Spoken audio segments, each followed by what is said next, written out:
It's time for AggroChat, the official podcast of the Tales of the Aggronaut blog and stalwart gaming community, where we talk about stuff and things, and the stuff about the things, and sometimes gaming. I'm Belgast, and let's start the show. Hey folks, it's that time again, time for another episode of AggroChat. This is episode 298. Tonight I'm joined by Ammo. Hello. Ashgar. Is that an important number somehow? I don't know. I think I thought I screwed the intro up, so Grace. Time and numbers are all illusions. Kodra. Lunchtime doubly so? Wait a second. Tam. God, I'm hungry. Dalen. I don't even know. Yeah. No, I mean, I don't know. So, for me it's week 9. What's it for everyone else? It's week I cannot remember when I last enjoyed the embrace of my friends. Yeah. I'm pretty sure y'all were 2 to 3 weeks ahead of me. We're only about 1 week ahead of you. Yeah. But sometimes it feels that way. Oh, wow. Yeah. Wow. Was it only 1 week that had passed? Wow. Because, like, I felt like y'all gave me enough of a heads up to acquire some toilet paper, and we have still been surviving off of that one package of toilet paper. I'm counting 11 weeks? I don't know. I don't even know anymore. I think you guys are 2 weeks ahead of me. Weeks is hard. Seems right, yeah. Something about an illusion? Yep. Yeah, and there's, like, legit talk of maybe development never actually going back. That's weird. I'm mostly okay with, like, that. Like, I would be perfectly okay with that pending it was an option. Mm-hmm. I mean, I would be 100% okay with full-time telework if I could go to the grocery store and it wasn't a barren wasteland. Yeah. And I don't know if this has If I happened.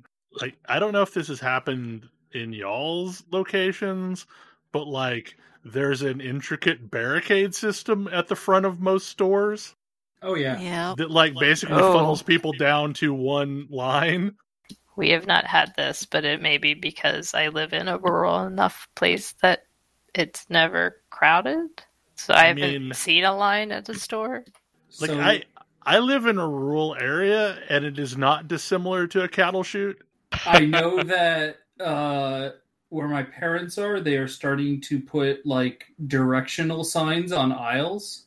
Yeah, they're doing that here, too. That's We've true. had too. that here, yeah. But people ignore it completely, so that's... Also that.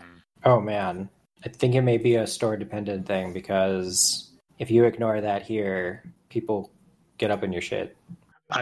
I wear a mask whenever I do go out, but I am very much in probably like 2% of human beings here that actually do. Oh, it's mandatory here. Someone in Target this week was... I overheard a conversation where they were saying they called the mayor because they went to the hardware store and no one was wearing their masks and no one was enforcing it, and they made them call the cops to go and enforce the mask rule here. Yeah, we don't have a Sheesh. mask rule. It is just suggested. Yeah. Hey, guys, I know we always joked about how the future was Shadowrun, but can we at least maybe shoot for Shadowrun so we don't hit Fallout? Yeah. Oh. I don't even know if we're on track for Fallout. I mean, I think we might be on track for, like, Metro. Shadowrun In the is- subways. Shadowrun is starting to look like the optimistic option. Look, I'd take Paranoia at this point. Careful about that one. Yikes. Yikes. Anyway, yeah. I'm really looking forward to this first topic because I don't remember the concept of board games. They used to be paper before we had to do them in all digital form. Also, I have friends that are seriously wanting to do board game night via, what is it, like Tabletop Simulator? Mm-hmm. Although the problem with that is thing that exists. Yeah. the problem is you basically have to find bootleg copies of games that way because very few have actually been released for Tabletop Simulator. Yes. A surprising number of companies have been releasing their games for Tabletop Simulator over the past few weeks. I How should odd. check this out. Okay, so first topic on the list is one that bumped from last week, and I think we figure out it actually already got renamed in the time Yes. in between. So Well, Rampage it's the board game. It's been renamed for a little while. It's been renamed for a while. Yes. Yes, apparently, The Rock happened, and suddenly the Rampage IP has some value? Question mark. I mean, I don't think creating a shitty movie about Rampage really adds any value to it, but whatever. But it had The Rock. I was gonna say, I hear the movie was decent. Actually, I don't know, but it also had The Rock, and The Rock is one of the most bankable brands there is. I mean, it's entirely likely that the company renamed the game out of an abundance of caution. That's also fair. Yeah, I think it's Terror in Meeple City now. Yeah. So is Meeple just public domain at this point? Yes. Yeah. I think it always has been. Yeah, I don't think it's ever been copyrighted. Yeah, it's just little wooden people figures that you can use for your board games. Well, I don't think Carcassonne actually calls them meeples at any point, does it? That's just a colloquial thing. No, I'm pretty sure the term meeple came since then. That was when I first encountered them. Yeah, because the actual piece has been around for a lot longer than the name. Oh, yeah. But anyway, so I've been basically quarantining at home with my girlfriend, who asked if I liked board games and if I would play her favorite board game with her, which is Rampage the Board Game. Oh, it's a pretty good choice. It's one of my favorite kinds of board games because it's mostly a silly party game. Yeah. It has an elaborate board that's basically structured around a city. It looks like a city, and you have a bunch of building tiles that end in roof segments. And you, as part of the board game setup, you basically put a meeple piece at each corner of the building and put a floor on it. And you keep putting floors up until you've made all of the buildings.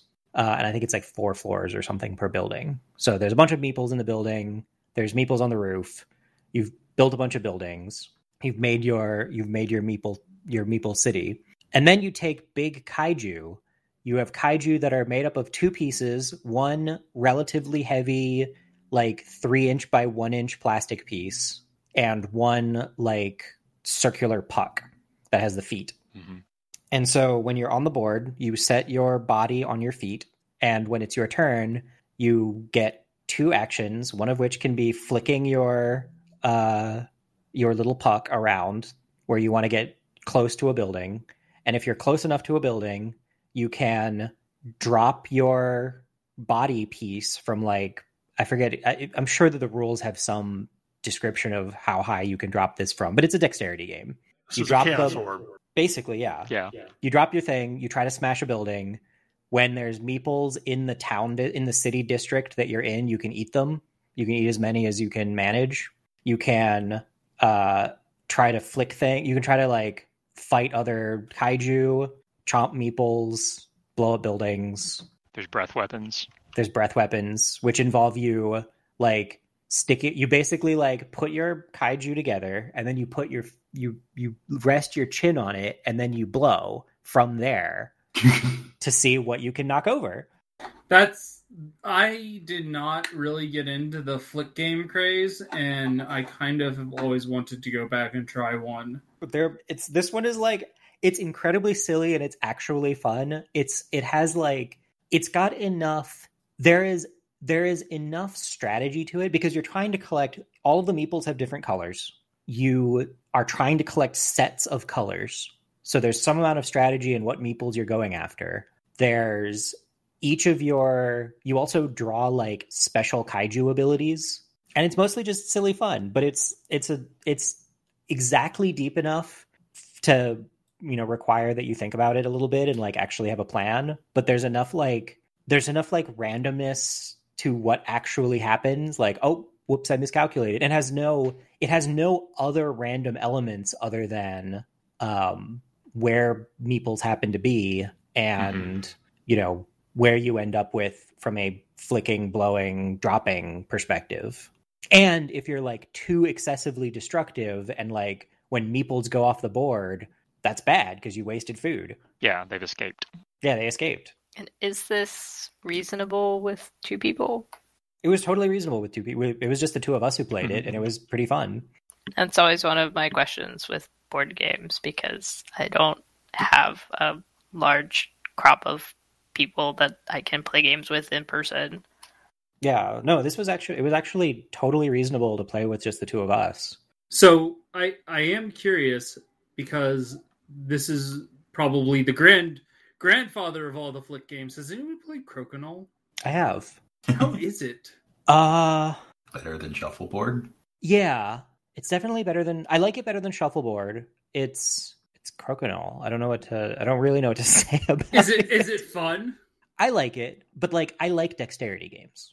Yeah, no, like it's one of those things that I have seen and never gotten a chance to play, and it's a pretty big investment to get a nice Crokinole board. It's very true, because there's a bunch of things that matter about it. But yeah, like I also like shuffleboard. My apartment has a shuffleboard back when the public areas were open, but it had a shuffleboard area in the public area, and I would play it every so often. But yeah, my two favorite kinds of board games are dexterity games and like creative games like Pictionary or Codenames or similar. Yeah. And so this was one that's like I haven't played a dexterity game in a really long time, and I really enjoyed I was like, the person I'm seeing isn't that into video games, and so when she mentioned, hey, let's play, my favorite board game, I'm like, oh, what's that? She's like, Rampage, and I'm like, wait, like the video game? Like, is this a game where you are a big monster and smash down buildings? And she's like, how did you know? Like, there's a video game about this. The 80s of by the same name. Yes. So yes, it's been my continuing realization that my significant other is heavily into big monsters of various types. Sounds like a keeper to me. I was gonna say that is another thing that I really should try at some point is kaiju stuff. I have not that much experience with like all things kaiju. It's true, and I don't really know how to like break that surface. Mothra is the best. I mean, have you watched the original Godzilla? I have not. That's where you should start. You should, yeah. Yeah, you should. Godzilla is where to start. If I hadn't seen the original Godzilla, it would probably be on the list of things that I would have to watch soon. Currently, because I haven't seen the original King Kong, that's what it is. Yeah, so it spawned a genre for a reason. So growing up, there was like a UHF channel that didn't have much money for content. And during the summer, they would play these thematic weeks. So they'd play like all the Spider-Man movies, like the original Spider-Man movies, not the ones we've had in the recent decades, like the ones from the 70s. Or they would play like all the Bruce Lee movies, or like all of the monster movies in the Toho series. So like during 1 week, you'd have everything kaiju on at once, and so like I've seen a lot of them multiple times because this was a yearly event, and that was the best of the weeks. Yeah, there were definitely channels that played those on the weekends, and by the time that I was old enough to figure out the VCR, I had recorded many of these movies so that I could rewatch them. I was obsessed with Mechagodzilla for a while, and I don't know why, other than the fact that I loved robots and I loved kaiju, and it was a kaiju robot. Yeah. I mean, it seems self-explanatory to me. For similar reasons, I'm forever disappointed that Jet Jaguar never really went anywhere. So, is this definitely something where I would want to, if I were to watch one of these, I would want to, like, watch them subbed rather than dubbed, or does it matter? So the original Godzilla is very different. It is not just a matter of whether it's subbed or dubbed. You want to watch, I would recommend watching the original version, which would be subbed probably. The American version is completely re-edited with new scenes and characters added. So it is not completely different movie, but it has been largely re-edited to tell a slightly different story. Good to know. And both of them bear little resemblance to any of the movies that follow. Yeah. Because the original Godzilla is actually an amazing movie. Just, it stands on its own. It's actually just good. And everything else that came after is what the entire genre actually is, which is very silly monsters destroying things. Things get real goofy real fast. Yeah. Like one extremely accessible option for a bunch of the movies is the Mystery Science Theater episodes. They riff them. They are very entertaining. Yes. Like I think they riffed 3 Gamera movies and 3 or 4 Godzilla movies. I know I recently saw them do the Rift Tracks version of Mothra. I don't know, it was like 2 years ago. Yeah, Rift Tracks when has they done did some that more since then, yeah. In the Man, theater. I'm not sure if I could watch that. It might hurt me. No, Yeah. the thing is like they actually pay fairly good homage to it, not necessarily like, yes, there are jokes, but the jokes are usually at the expense of the humans, not not the maidens or Mothra. Yeah, they're not like, haha, there's a person in a rubber suit, because like, whatever, yes. No, Octoman. That's the one they do for that, which is like a dude in a really bad octopus costume, rubber suit that for some reason hunts on land. I don't know. Landopus. Okay. Rift Tracks is great. If you ever have an opportunity to go see them, like one of these days we're going to make a trek to Nashville just to go see them. But like if you have a theater near you, if theaters ever exist in the future, that's a whole other topic. And they're doing one of the live simulcasts. It's pretty great. But yeah, like you need theaters to exist again. So this topic's been on the list for a little bit, and it is. So I did a blog post a few weeks back, and it has come to my attention that the thing that I find extremely relaxing, nobody else seems to. And I know that's not true because I know Grace and I both really enjoy grinding MMOs, especially. But like I like grinding other things too. I had been playing Final Fantasy V before bed and just randomly killing stuff. God, I don't know. I think I'm like 26 and I've not done the Ancient Library. So, for reference, for anyone not quite clear on this, he is not even halfway through the first act and is at a level that I have beaten the game at. Yeah, so I, in a very normal playthrough, have a problem with the Ancient Library because I go in when I'm level 15 and there's people with level 5 death in there. It is balanced to encourage that. And so I end up grinding a bunch. That's bad design. I mean, how else would you know what level 5 death does? I mean, that's just how I've always played JRPGs. Like, I like the mechanics of killing things, and I enjoy just randomly killing stuff. And it's kind of what I do in MMOs too. I cannot count the number of times when I will be like in a village, happily killing bad guys, and suddenly have this realization sweep over me that like, oh, I finished the objective 10 minutes ago. I'm just killing for the purpose of killing. I don't know why I'm here anymore. Oh well, I'll kill my way out. I'll see my way out. Yeah. I mean, we've had this discussion. We even specifically refer to you when someone does this. I know, but like it's a thing that I do, and I find it like I've been playing a lot of World of Warcraft because in the light of the situation we're in, I kind of needed something that I could just kind of mindlessly shut my brain off at when I get home, and I find it relaxing just to run around and kill stuff. And I've been leveling an army of Horde tunes. In games where I enjoy the core combat loop, I also find myself doing this. Same. And I enjoy the core combat loop of WoW. Like, I always have. I probably enjoy the core combat loop of WoW more than Final Fantasy XIV. I just really enjoy the storyline of 14 way more than WoW, because WoW doesn't really have a cohesive storyline. WoW has a really, really, really good combat loop. Their animations make a lot of it up. Like, it is well animated, and that is something that is not true for most of this style of game. Because like you can look at a lot of games, like even games that are like more modern and or still in production, and their animation loop feels horrible, or it looks like they're ice skating on top of the texture or the terrain rather than actually moving along with a terrain.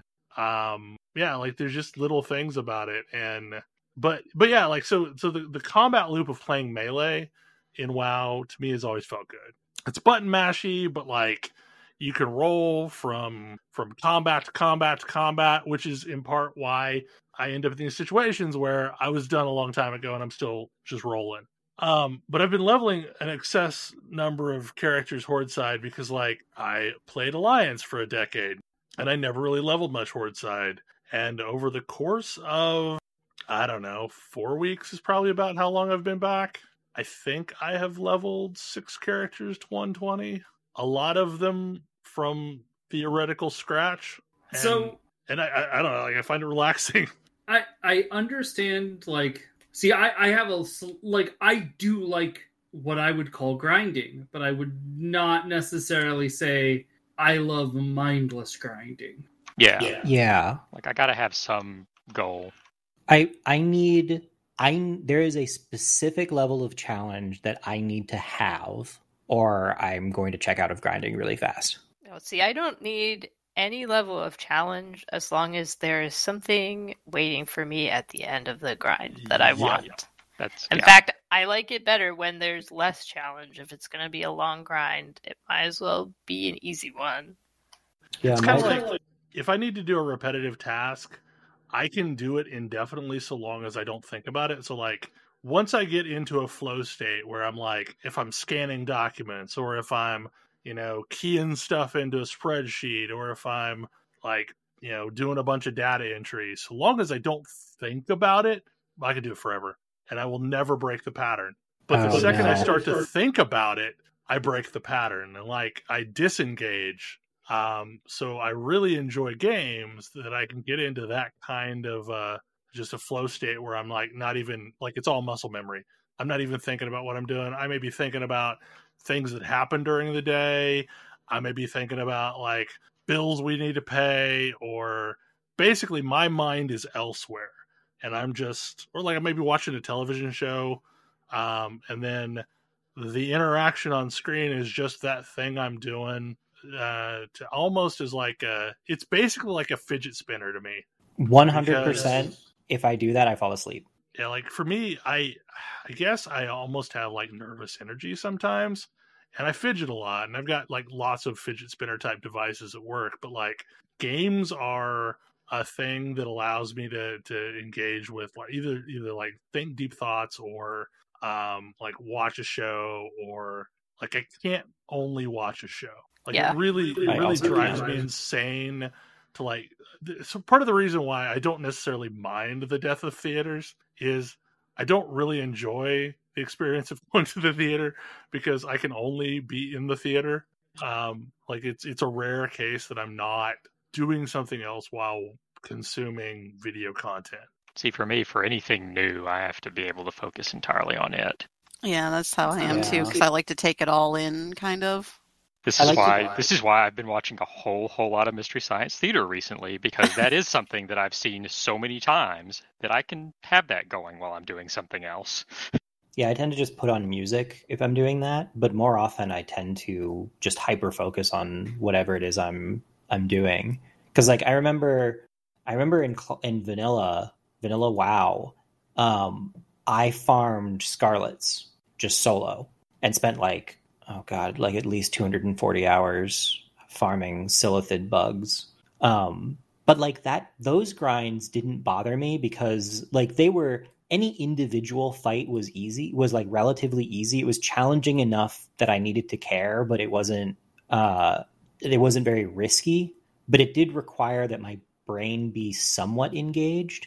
But I've definitely had there are definitely dungeons in FF14 that I know so well, and if I'm on a class that I know just like back and forth, I will fall asleep in.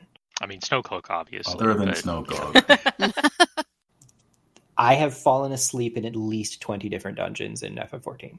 It's not great. Because if I hit that flow state where I'm like, oh, this is like the 6th dungeon I've run tonight, and I'm just rolling through the thing, and I know what all pulls are, and I'm going to heal here, and then I doze off.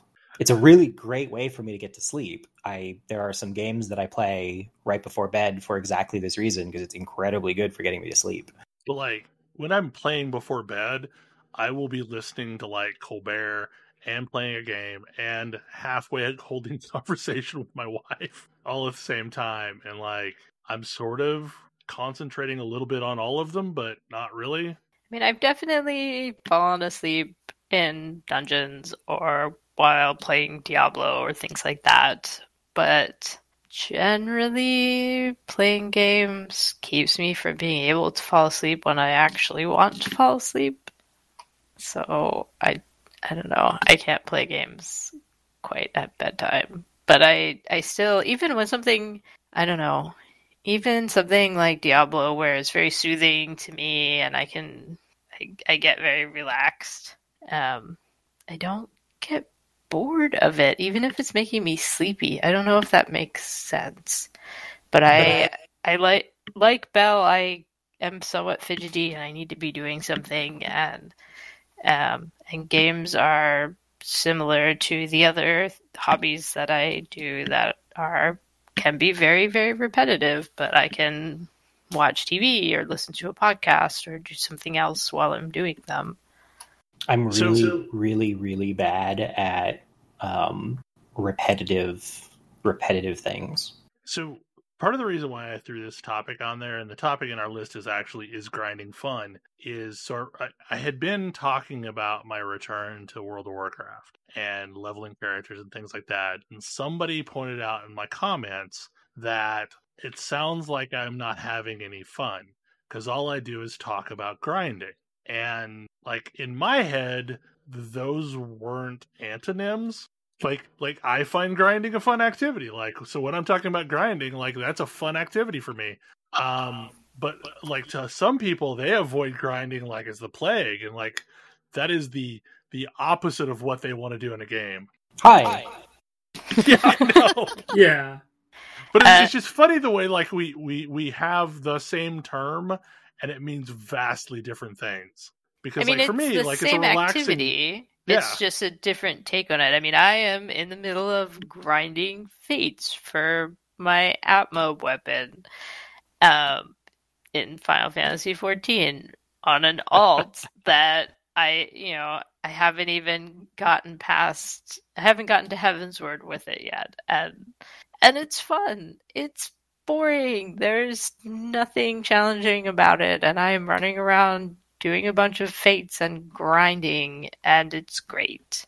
It is exactly what my brain needs right now. I think for me, every time Bel or Grace use the word grinding, I'm mentally reinserting the word farming. Because for me, there is a distinct difference between farming and grinding. Because I can like farm up levels or farm up gold or whatever all day long. Like if what I'm doing, for me, it becomes grinding when it is like, I also use grinding as a thing that I don't consider fun. And for me, it tips over from farming into grinding when I feel obligated to do it, but would rather be doing something else. Yeah.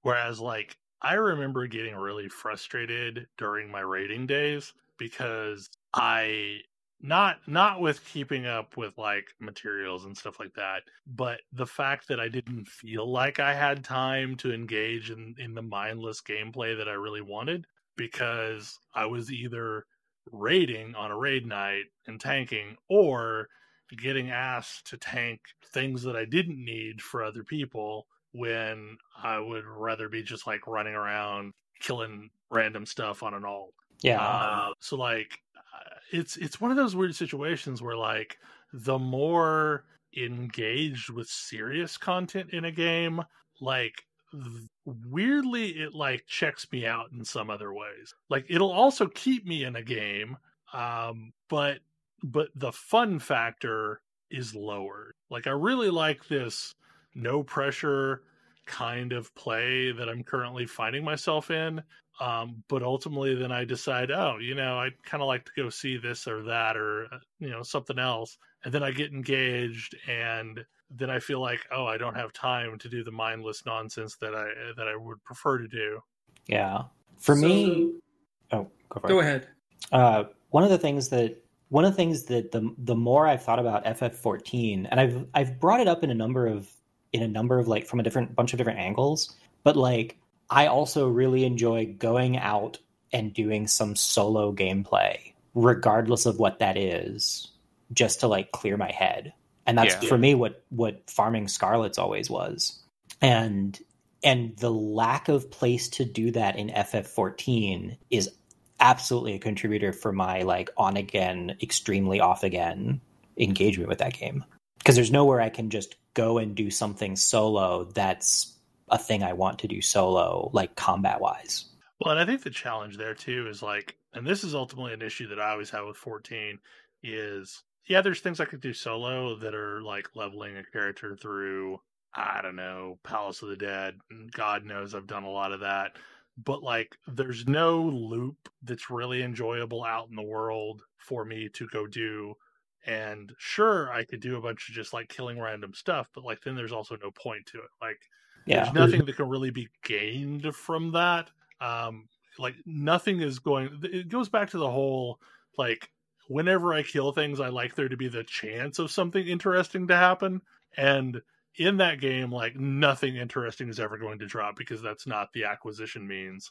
We need to get you to play PSO2. Yeah, like so. It is pretty entertaining, and it does have random drops. That is 100% a thing that when I've been sitting down to play PSO2, have been super noticing is that it is hitting the exact right level of like I could sit in one of those missions and run around beating stuff up for hours and have. People do. And like, but I don't have to. You can complete one in roughly 10 minutes. Yeah, I could go and complete one in roughly 10 minutes, and I sometimes do that if I'm getting a mission done. Or I can go out and, practice abilities and like try I can rearrange my ability setups on the fly really, really easily. So I can like go out and see if a set of combo abilities works and try some other stuff and just like experiment for hours and like refine what I'm doing. And I'm not very far into that game, and I can already do that. Or I can crank up the difficulty and go and like be seriously challenged. And it's all really, really easy to do. Like that game is growing on me significantly, even though like the new player experience, PC, like now. Yeah, it really needs to come out on PC. I'm looking forward to trying it. Yeah, now I kind of am too. Like it's inaccessible. It feels inaccessible at first because I'm like, what the hell is going on? There's 300 systems, and I don't have any idea what to do next. It's a little client where we have the first year and a half of content, or something roughly. But like, there's a lot of things. It's got the same problem that a lot of free-to-play games have. Like, there's a bunch of just random stuff and complexity that's been thrown in to disguise the fact that, like, you can't actually win other than spending money, which is not the case with PSO2. It's just that they have all these systems in for no apparent reason. I don't PSO2 fills the same space as Guild Wars 2 does for me in that I don't really understand how they make money. There's a Whales. few that's definitely a thing. Whales is a big one. I mean, there are ways to spend money on that game. I guess that's fair. There's clearly lots of cosmetic stuff that you have to spend money to get, and I'm sure there are Except people buying it. You don't have to spend money to get that. Any of it? Okay. I mean, I don't have all the loot box stuff is sellable on the market. Oh, okay. I suddenly see why I had been wondering. Okay, I know why I hadn't raged about that before? I know your feelings on loot boxes. But somebody has to buy that loot box at some It's point. true. So someone had to buy it, but it doesn't have to be even me, and I can still get the cool stuff. Well, and that's honestly the way that SWTOR is right now. That, everything that it comes from a loot box is sellable on the marketplace. So one way or another, if you buy a cosmetic thing, they got some cash from somebody at some point. And I think like some of the higher end things have a chance of rewarding a loot box. Not that I know of, at least not in the North American client. But yeah, I need to play some more PSO2. I spent one night running around with Tam and Ash and got up to level 20. I found out that I can be a Gundam with a robot cowboy hat, and that's awesome. It's pretty great. It's really all I need. I tried to do the nonsense of the keyboard and mouse controls, and it mostly works, but in the ways that it doesn't work, it's still got some issues. And you really still need to have a controller hooked up. Like, there's just some things that don't quite work, and I don't know. If I'm going to have a controller hooked up, I might as well just play with the controller. I don't know. I think it'll be interesting to see how it feels with a PC, with an actual PC client and not something jury-rigged. I mean, it feels fine. It feels good. Does it? I mean, like, I know that feels fine. Yeah, like we played it in Japanese. Oh. We played it with the Japanese client. It's great. I mean, it plays like any other MMO. But yeah, it is pretty fun, and it is like, it doesn't feel grindy to me, even though it probably is. Depends on your goals. Yeah. Yeah, like it seems like one of those games where just playing the game doesn't need to be grindy, but you can absolutely grind your face off if you want to, be the most efficient. See, and I think that it's like this weird hybrid of an open world game and a lobby game, along the lines of, like, I think of Warframe as a lobby game, that everything is basically focused around some kind of an activity. And even the quote unquote open world things are still mostly an activity. Yeah. I mean, like, and that was the problem that I've had with Warframe, is that there's not a patrol zone that I can just run around in. Whereas in PSO2, like, sure, you're there for a mission, but you can just stay in there forever, and stuff will continue to respawn periodically. Which gives events will keep on happening. Right. Like it feels like I'm in an open world zone, even though it's a lobby zone. And Skyforge is the same way. Skyforge is a lobby-based MMO, but when you're in the zones, it feels like you're essentially in a small open world zone. I feel like that was a game that I didn't really give a fair shot to. Which one? Skyforge. It's the same. I mean, when it launched, it was extremely free to play. I've gone back and I actually like it probably better with a controller than I liked it with mouse and keyboard. I could also believe that, yeah. I mean, it really feels like it was designed for a controller. It was not a game that had a charitable free-to-play model when it came out in any way. Nor did, honestly, the pay model make any sense, because it didn't necessarily seem like you were buying anything useful. It was you couldn't get anything useful for free or by paying for it. Exactly. It's like, I don't understand. Because there would have been things that I'd absolutely pay to unlock. Like other characters? Exactly, like other characters. Sure, I would have paid an amount of money just to instantly unlock that. And I'd have to level it from that point on, but like the fact that if you didn't pre-order the game, you just didn't get Berserker, which was a pain to unlock otherwise. Anyway, but it had a similar model to where, sure, it's a lobby and you're basically being match made with some other players, but when you're actually in it, it feels more open worldy. And there were a lot of levels in PSO2 that felt that way too. So when I saw this topic, my initial reaction was like, oh yeah, I love grinding. And I'm realizing that I'm looking for something slightly different when I say I love grinding. I'm trying not to mentally add a phrase because I don't want to be flippant. Which is your face against things. Yes. Yeah, sure. I absolutely love grinding my face off against something. Yeah, that is not a kind of grinding that I appreciate at all. Yes. Rapid repetition of the same failure over and over and over is not my idea of good grinding. Sometimes it is for me. It depends on whether or not I can see I'm making progress. Yes.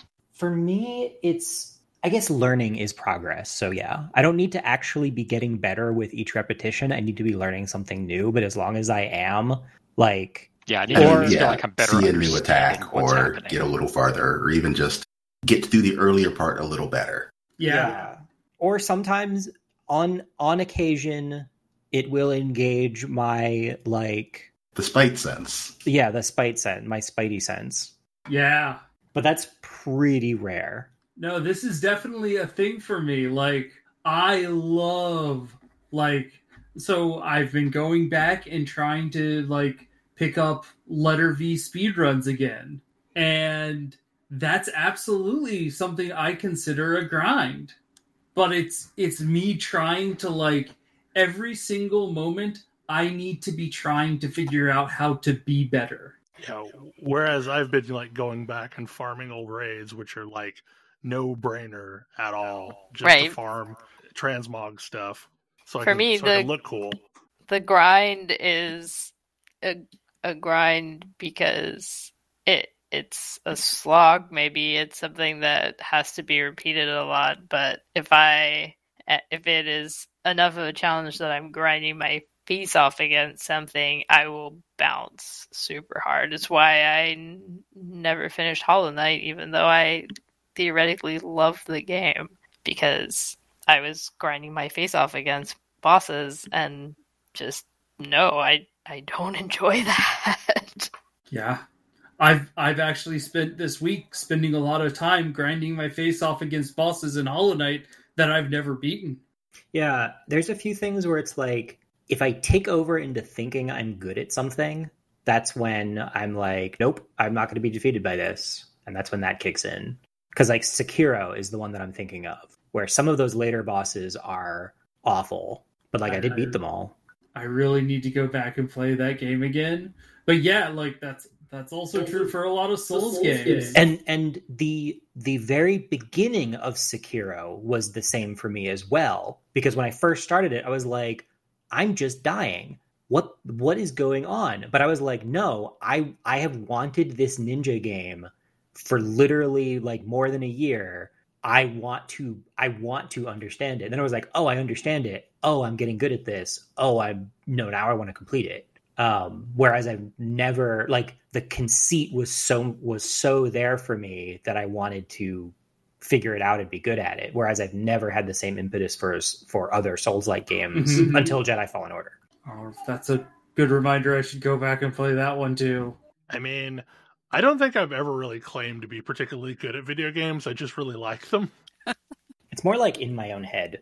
Yeah, there's something really satisfying to me about being presented with a challenge that I then have to, like, I have to improve myself to overcome. This is how I feel about stealth games. Yeah. Because for me, that's a multifaceted challenge where I'm like, it is a test of my perception skills, it's a test of my planning skills, and then it's a test of my execution, all in one, like, really tight loop. I think, like, realistically, if it takes me more than 5 attempts at anything, I walk away for a while and maybe return to it at a later date, because that's the point at which I start to get kicking into, like, frustration. Yeah, and well, the last thing I want to do is be frustrated about playing a video game, because I tend to play video games for escapism, not because, I mean, the real world is frustrating. And I especially get frustrated. So I like learning new things. And so if I feel like I am learning, I can kind of get pushed along for a little while. But especially in situations where I can look at a fight, look at something and I know how to do it in my brain, but my fat fingers cannot execute it. That is the type of frustration that will make me bounce super hard. I can understand that. I get that way when it's like, I get that way with very, very systems heavy games where it's like, I cannot hold all of these, I cannot memorize enough and hold all of these systems in my brain to be able to execute at a competent level. And so I bounce. But it's a very similar feeling. Whereas I fairly rarely hit the point where, like, from a physical dexterity standpoint, I can't execute something. But if I'm looking at something, I'm like, I can't see how this is done. And there's nothing helping me to see how this is done. I'm like, no, I'm out. I do find it incredibly interesting how, like, the same word can be used by a bunch of different people in different ways. To mean vastly different processes. There is one side note on the whole grinding faces off thing. My tolerance for it when it is a solo endeavor involving just me is very, very high. My tolerance level when it is a group of people, especially a group of people who I am leading and therefore responsible for, is much lower. This is like I mostly know what we're talking about here. This is why I don't lead raids anymore. Like, I know I shouldn't lead a raid anymore because I don't know how to stop. Yeah, for me, the sense of rising frustration from the other people around me is like a vice. Like, that SOA raid was what convinced me I should not be doing raid leading. And I think the problem with raiding in general is like people are there for a bunch of different reasons too. Yep. And I remember friction during vanilla anytime we wanted to switch what our primary raid was, because like there were always people that felt like they hadn't gotten everything that they wanted out of the previous raid. Mm-hmm. And like for me, I only ever started raiding because I wanted the gear. Like I wanted the cool looking raid gear. I mean, that was it. That was the only reason why that I was at all interested in raiding. Like I couldn't care less about the challenge. I thought the activity of running with a bunch of people was going to be fun, and it was. But like mostly, I was just there because I wanted the gear. And I mean, I realize that's a terribly shallow reason. But like, what can you only get in a raid? The cool looking gear. Like that was kind of the carrot that was dangled that you couldn't get from anything else. And I think in part, that's why, like, I don't know, like in WoW, for example, they've done this thing where they stopped having set gear, and I had no interest at all in raiding while there was no set gear. But if they bring back set gear, I maybe am interested again, because I like collecting sets, and that's why I have been grinding these old raids to finish out the sets that I never finished. I'm a little bit confused. I know people like sets because they let us actually display them in the glass halls when that was a thing, and then stopped making sets. I'm confused. I know. They basically did Trail of the Crusader, where here's a mail set, and a plate set, and a leather set, and a cloth set, and everybody's wearing the same one. No one liked that. No, it was the worst. Trail of the Crusader was arguably one of the best mechanic raids. Yes. Like, I really enjoyed the way it worked mechanically. Oh, yeah. But it had the worst chase gear. Yeah. And like all the while that we did Trail of the Crusader, I hated being in there because everything was ugly out of it. Like I enjoyed the raid, and I think we got it on farm pretty fast, all things considered, but like it just didn't feel like there was a lot to go after in there. I enjoyed evading my team's precision griefing in there. Details. Wait a second, you were the Death Knight. You were the griefer in there. I will say, like, my favorite moment is when I realized that taunt stacks and taunt immunity was per player, not global. So was that taunting in there?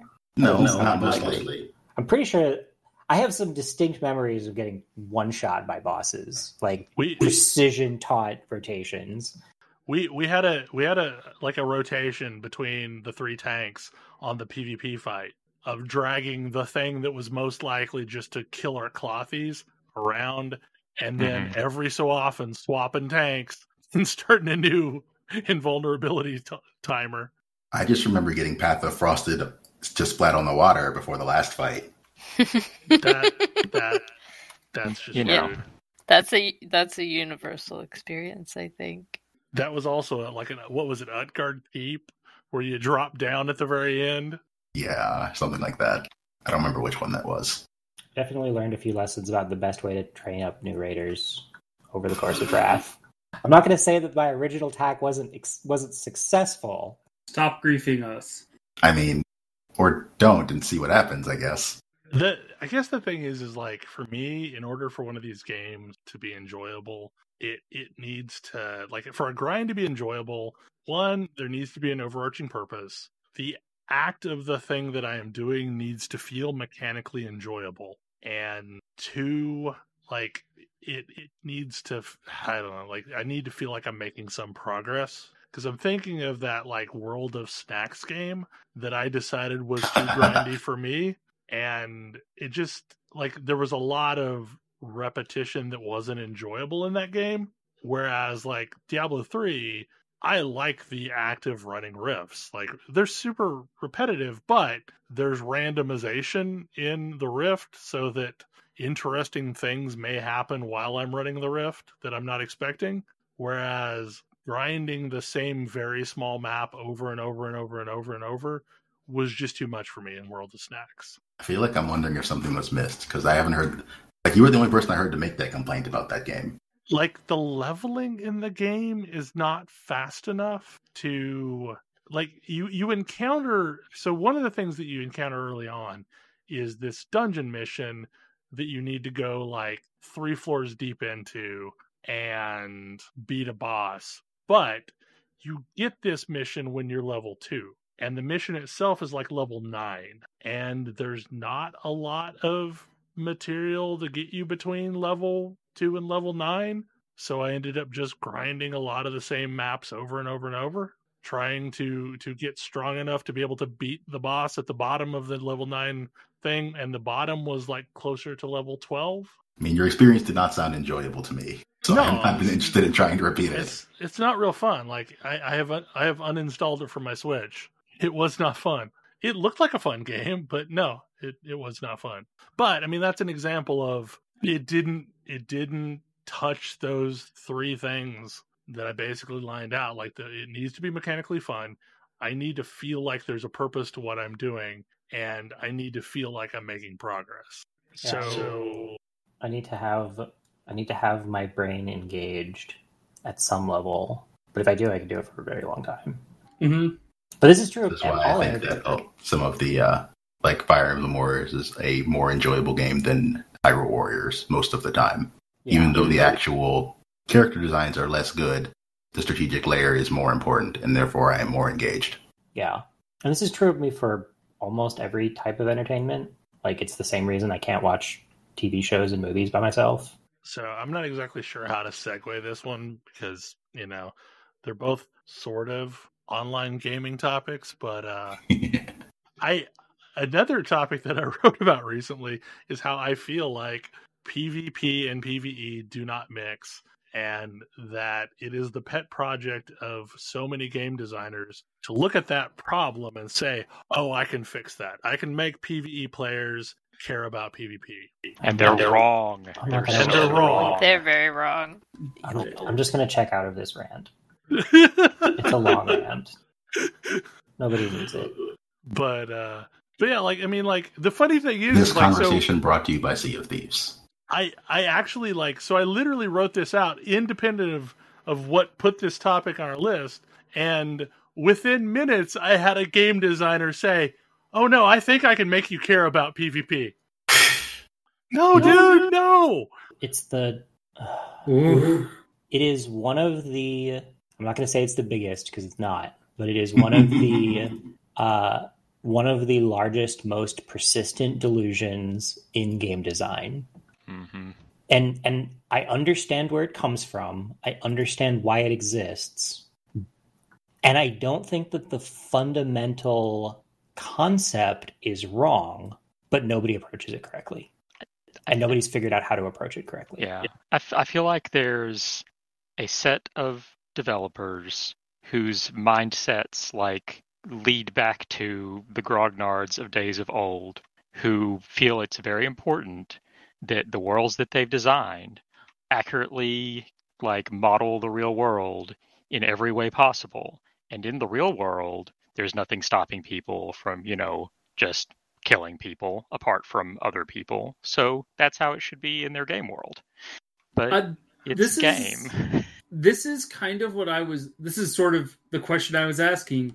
It feels like everyone is trying to harken back, like, and we heard this phrase before, they're trying to harken back to a past that never existed. But I'm trying to, like, understand what evidence made them think that this past existed. It doesn't exist. It's loud, yes. It's the competitive players tend to be the loudest and the ones most likely to decry a game for not being, like, competitive play street cred is very, very valuable in game design circles. So this is really weird. I consider myself a very competitive person. No, I mean, I feel like in online gaming terms, you're a very collaborative person. Yeah. Like, your competitive nature is not really brought out in a, like, player versus player manner. Well, I think another thing is there was absolutely a period in the MMO space where the best games available for being able to create your own house, do your own, do crafting, all of this stuff, also had non-optional PvP. And so a lot of people played those games and loved them despite the PvP, which gave the PvPers plenty of targets and made them very happy. And so they feel like that those were the golden age, which is, because nobody had a choice other than to play in those games. Exactly, because that was what there was. And as soon as people had a choice, like, they took that choice. Yep. And the time that is being harkened back to is a time when there were not enough choices to have both. It was like, oh, you went to an open world that had all of these other features and you put up with the PvP because other games didn't exist. Okay, so this is like a little side note, but I've been following Pantheon, which is the third attempt of Brad McQuaid to make the same game. Mm-hmm. Brad's no longer here, but they're continuing on with the vision. And one of the announcements that came out this week that just like mentally messed with me was that they decided to add coin weight into the game. Yeah. For no one who ever played during that era of EverQuest, coins had weight. So like you could grief people real easy by like dropping a couple hundred copper on somebody that would weight them down to the ground. And eventually like they removed it because it caused too many problems. In the Nexus, which was the great trade hub, they had to basically put anti-gravity into the game, essentially, to where it basically made everything weightless so that you could carry around an unlimited amount of coin.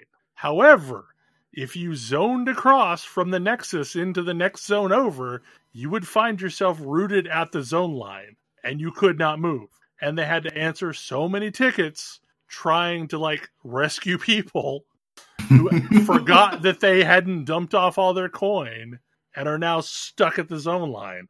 And so eventually EverQuest removed it. By the time, I don't know when they removed it, but like it was post heyday. But oh yeah, it was well after when I played, because I absolutely remember people, in the barbarian zone yelling for people to come, get the money from them. Well, and like I remember, like one of my good friends, the person who got me into EverQuest, played a monk, and like they had this whole thing where their armor class was dependent upon how much weight they were carrying. So like the entire time I knew him and played EverQuest with him, he dual boxed a druid, which was basically nothing but a person to carry all of his stuff. Like that was his valet that carried loot for him. Yeah. Because he couldn't like function without like 100% weight reduction stuff. But anyway, so like this kind of loosely ties into the whole PvP thing, because there is a group of players who's very vocal about wanting to return back to a imagined golden era. And there were reasons why things like coin weight went out. And I had hope that maybe like this game, like it was a dumb hope, but I had this hope that maybe this time around they would create a game that feels like the old days, but isn't mired in the same stuff from the old days. But like the eternal optimist. This coin weight thing though is like, it's stupid, and it's like everybody keeps telling me it's not that big of a deal, but it is emblematic of the problems this game is going to have. It's a red flag. Yeah. Like there is no good reason to have that in the game. Like the only purpose is The only reason to have that in the game is because that's how games from back in the day did it. Try to do something simulationist. Yeah. I mean, it's like doing real time with pause combat in an isometric RPG.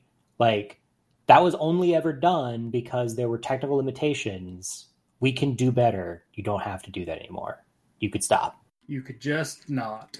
Like, it's a terrible interface. Like, I love Baldur's Gate, but that's a terrible interface. I mostly just played them as ARPGs. Same. Yeah. Like, I never Which paused requires you to in turn the Baldur's difficulty Gate. way down, but I don't care. Right. I actually loved the pause, and I kind of wish more games had something like that today. But I recognize that I am in a very small minority on this. I'm honestly with you. Like, I was playing a mage in Baldur's Gate, so I absolutely needed to be able to pause. Yes, Well, exactly. I think Baldur's Gate would have been, and maybe we can argue this, I think Baldur's Gate would have been better as turn-based. I largely agree, yeah. Oh yeah, I would have been And even happier with that's what- turn-based. Yes. Same. That's yes. what things are mostly going toward now. Hmm. Yeah. And I'm fine Like, with that's that. what Baldur's Gate 3 is going to be. Yeah. Like, I mean, Divinity Original Sin proved to me that Baldur's Gate would have been better as a turn-based game. And, like... I mean, hey, that's even what the next Yakuza game is going to be. It's That's hot also madness. is. There is Because one, that's an action game previously. one thought on the PvP PvE thing. It is possible. The dev that reached out to Bell is not wrong. It is possible to get people into PvP, to get people to enjoy that experience in their games. It's just that you have to make it as fun and rewarding to lose as to win. Mm-hmm. Yeah. And if you figure that out, and in fact, it actually has to be more rewarding and more fun to lose than to win, because you are working against people who are being possibly unpleasantly surprised by having that experience. Yeah. I think it's not just that. I don't know. I am the person in the group who absolutely will not play a game if it has PvP that I can't opt out of. But that doesn't mean that I don't enjoy PvP or have never enjoyed PvP. I love the hell out of PvP in WildStar. The difference was I could choose when I turned it on and off. Right. Yep. And if I don't have that choice, then I am going to walk away. And Well, I think that absolutely vital, and the piece that game design as a whole is in a ton of constant denial about and refuses to internalize, is that it is not possible to have non-consensual PvP that is as fun to lose as to win. Right. And Well, if you accept that, then you're fine. so to what Grace just said, like, from what I remember of WildStar's PvP, I remember it feeling significantly more rewarding than any other PvP I had played at that point.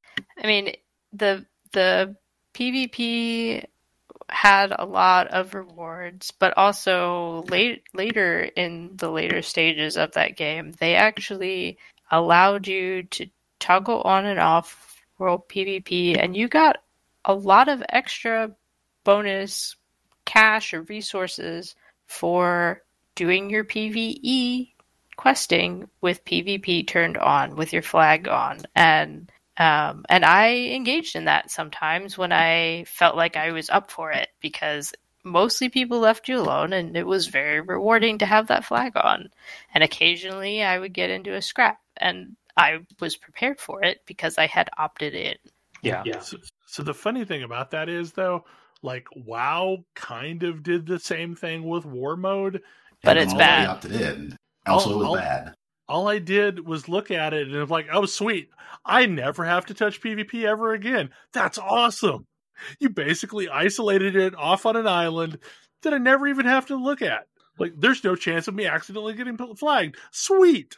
Awesome. And they were super confused that nobody plays with War Mode on. When I guess in theory, like, it's a super experience buff that, like, if you're running around in War Mode, you'll level significantly faster. I mean, But that's don't you that's level not absurdly fast anyway? Yeah, you Yes, don't. That's yes, not a you reward do. that matters. Like Right. When I'm already not able to get through a single zone in an expansion before I have out-leveled that expansion. Like, I don't need war mode to speed it up. Like, even back when I was last playing WoW, I really kind of wished that I could slow the XP down. Well, and that's honestly like one of the things that I like the most about the level skilling that they have on is like, so if I never want to leave Wrath of the Lich King, for example, I can level all the way to 100, like 110, I think, and not touch any of the expansion content that happened between. But again, that gets back into the discussion of levels are weird. Mm-hmm. If every time you completed a quest, or every time you killed a mob, you got an extra loot roll that could give you world drop epics at a higher rate than normal, like, I don't know, 10% higher rate than normal. I would probably run around in PvP mode. Yep. Bribery works. FF14 learned that real well. It's true. I have FF14's PvP is, well, first of all, entirely segregated into an arena and other organized PvP modes. But second of all, since Stormblood, it's actually become not painful. Yeah, I mean, like, it seems like people like it now. Because it's so segregated, quite a bit. and you get a lot of experience from it. You get a lot of experience. It seems you real get cosmetic rewarding. rewards. Right, like, it seems real rewarding on the cosmetic rewards. Like, I've gone and done it several times. It's real rewarding no matter what the outcome is, which is very important. If you go in and get elbow dropped, like, immediately, that's 500 real fast wolf marks. Yep. I It might also even be more appreciate. efficient than trying. I appreciate in 14, it's like you can't see anybody's like names other than like your team, so you don't have to worry about being like griefed or something by one person that just really like picks you out. Like you're just like white mage or black mage or whatever. That's Oh good. yeah, the anonymization is really, really good. Yeah, I think when I realized that was a thing in 14 for the PvP, I was like, okay, I will engage in this a lot more because I feel more comfortable doing so. Dark Age of Guild Wars 2 also Camelot does that. Guild Wars 2 does that. Dark Age of Camelot does that. I think ESO does that. But yes, I think it's ESO great. does that except for the Emperor. Yeah, except for the Emperor. I mean, if you're the Emperor, then People probably get to know your name. you're probably somewhat invested in the PvP scene. That's fair. I don't think that happens by accident. So yeah, like the story of how this topic came on here was we booted up Sea of Thieves. And you know what? It was fun for like the very first part where we were manning our ship, going to an island, digging up treasure, and then someone forgot to take a roast out of the stove. So our ship was on fire. And at that point it was like, this is funny. Like, let's go back and like get water and put out this fire and like we've got something. And then people just started dying. Like we didn't know what was going on. And then we realized there was another person, like another character that wasn't us on board our ship and killed us all. I got back. I managed to kill them, but they had their ship come in and like sink our ship, took all our treasure, and we lost a whole bunch of progress. And like, then there was nothing we could do about that. And we went out and did one more mission, and we get back to town, and the same boat rolls up and like picks me off from across the map, and I'm like, and it's like the worst part, boy, this is some easy PvP. If you're having PvP, you should not have proximity voice enabled. But shooters do it. Yeah, no, because I don't want to hear them laughing about how terrible I am. And about how easy it is to grief us. Like, that's a uniquely awful experience. So yeah, I tried Sea of Thieves, and turns out my griefer luck holds, as it turns out. Yeah. And it's a shame, because Sea of Thieves has so many good things going on with it. Like, that's what kills me.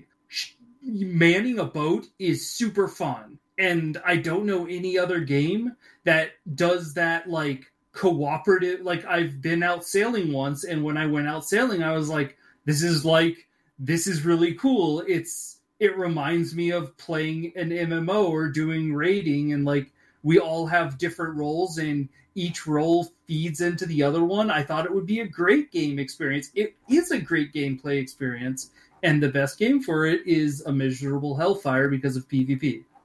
I mean, so the other aspect that we've not gotten into is the cynic in me thinks that a lot of these games throw PvP in because it's viewed as free content.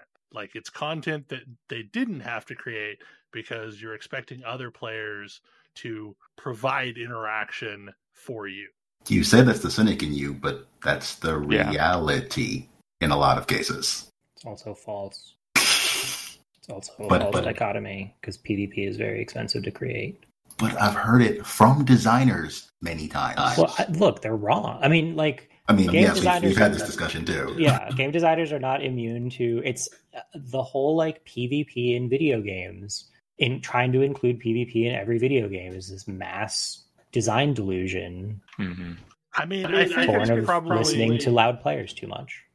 I think it's actually probably fairly cheap to allow two players to beat on each other with sticks, but it's probably really expensive to have anything in the semblance of balanced PvP. That, Sea of Thieves devs have spent a lot of post-launch content trying to balance their PvP. They apparently haven't hit upon the solution of removing it yet, but, maybe they'll get there. Maybe Trammel will come one day. Yeah. I know in Dark Age of Camelot, I played on Geharis, the co-op server, where there was no PvP. Trammel should have been a lesson. It really should have. It's a lesson that wasn't learned because most people in the actual game development, most people actually making game development, have absolutely no view into the financial performance or health of the game they make. Yeah. Well, because they don't, there is, all of those devs and all of those devs who talk to all of those devs, and devs of course talk, and all of the players and everybody, it was never really fully internalized that Ultima Online was measurably more successful after Trammel was introduced. Yes, there's this ongoing belief that Trammel killed Ultima Online, and it's not true. It gave it a lease on life that it otherwise would not have had. Yep. So this is gonna. I realize we're running along on time, and this is going to be a controversial opinion, but how much of this is that you basically have two kinds of voices in the game industry? There are the people that are diehard and entrenched in their beliefs. And then there's the people that have only been in for a couple of years because so many people don't stay very long and end up deciding that they want a more reasonable career. So, is it a situation of you've got people with very, very, very specific beliefs on the way that it's supposed to be that are still in the career or in the game industry and still leading roles, and then you got a bunch of people that have really high turnover. Yep. That basically the sane and the rational get the hell out.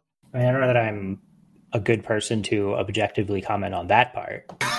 Yeah, I mean, okay, so your experience curve is not unique to you.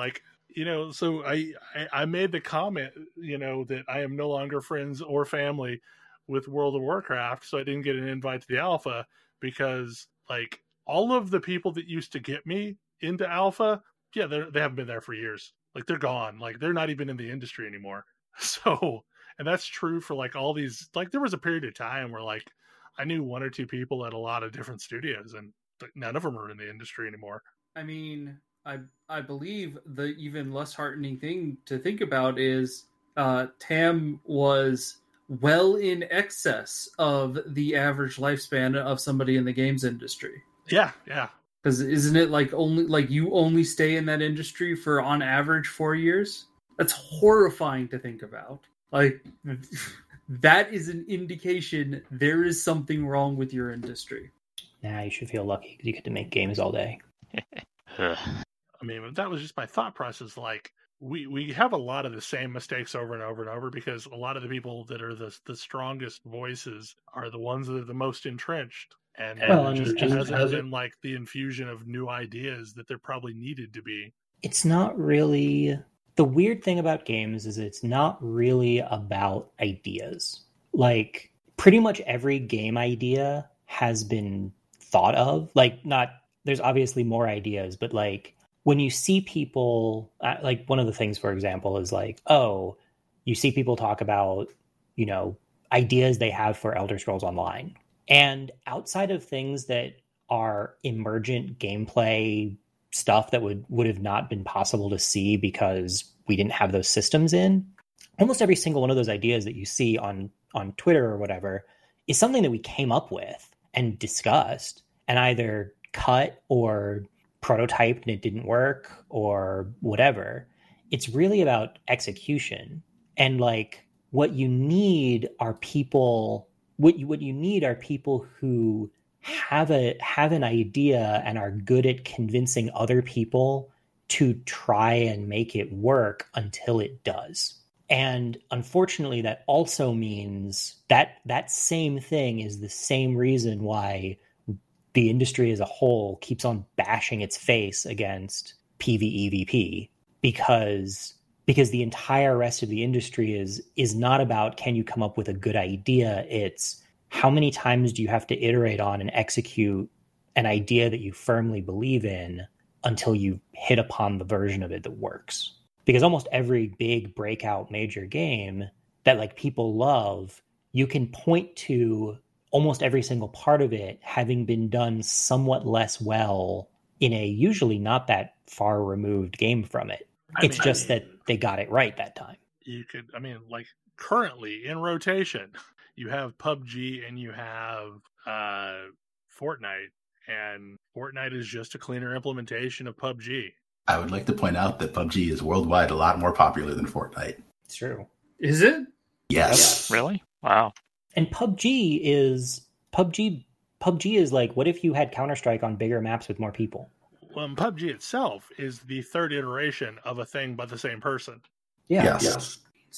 And that's sort of like, you know, Brendan Green believes deeply in a particular idea and tried out different iterations of it until one worked.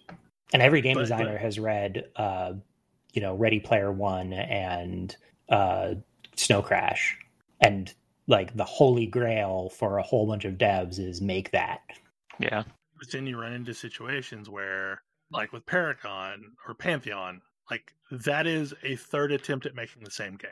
Mm-hmm. And like, I think there's a situation where like Brad McQuaid in the back of his head kept thinking that, oh no, they're just not seeing like the vision because for technical reasons, like it can't be rendered well enough. But like if I could ever build this thing that I see in my head, everyone will love it.